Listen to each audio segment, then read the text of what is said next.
सांगलीत पाणी प्रश्न पेटला. रोहित पाटील यांचा पोलीस ठाण्यात ठिय्या. राज्यात दुष्काळी परिस्थिती निर्माण झालेली असून लातूर नंतर आता सांगली जिल्ह्यात पाणी प्रश्न पेटलेला आहे. तासगाव तालुक्यातल्या बिरणवाडी फाटा या ठिकाणी संतप्त शेतकऱ्यांनी रस्त्यावर उतरत पाण्यासाठी आंदोलन केलंय. दरम्यान पोलिसांनी काही शेतकऱ्यांना ताब्यात घेतलेलं आहे. त्यामुळे राष्ट्रवादी काँग्रेस शरदचंद्र पवार गटाचे नेते रोहित आर पाटील यांनी तासगाव पोलीस ठाण्यात ठिय्या आंदोलन सुरू केलंय. परिणामी परिस्थिती चिघळण्याची चिन्ह निर्माण झालेलं आहे. पाण्यासाठी बिरणवाडी येथे शेतकऱ्यांनी रास्ता रोको केल्यानंतर पोलिसांनी शेतकऱ्यांना ताब्यात घेतलेलं आहे. पोलिसांकडून शेतकऱ्यांवर गुन्हे दाखल करण्याच्या कारवाईला रोहित पाटील यांनी विरोध केलाय. शेतकऱ्यांवर गुन्हे दाखल होणार असतील तर माझ्यावर देखील गुन्हा दाखल करावा ही भूमिका घेऊन रोहित पाटील पोलीस ठाण्यामध्ये ठाण मांडून बसलेले आहेत. सावळससह परिसरातील शेतकऱ्यांनी पुनदी सिंचन योजनेतून पाणी मिळावं या मागणीसाठी केले रास्ता रोको आंदोलन. आंदोलक शेतकऱ्यांना पोलिसांनी ताब्यात घेतल्यानंतर रोहित पाटील थेट पोलीस ठाण्यात आले आहेत.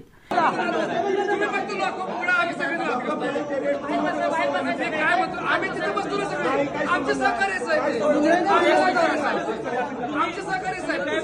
माझ्याशी बोला. मी एकटा तिथे येऊन बसणार नाही. तुम्ही सगळे आम्ही आज बसतो.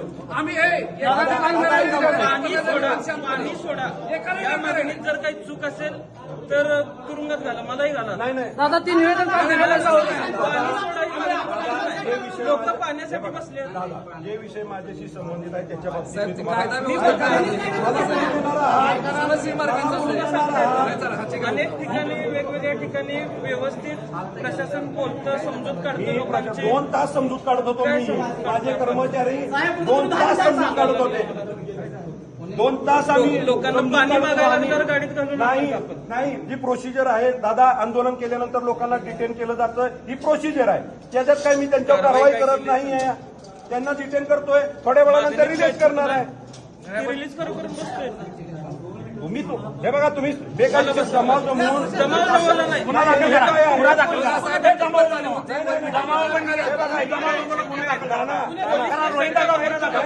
तुम्ही कायदा सगळ्यासाठी समान आहे.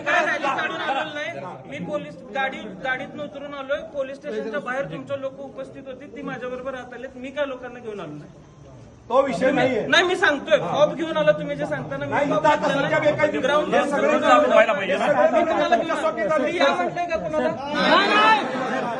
Bureau report SBN Marathi Sangli.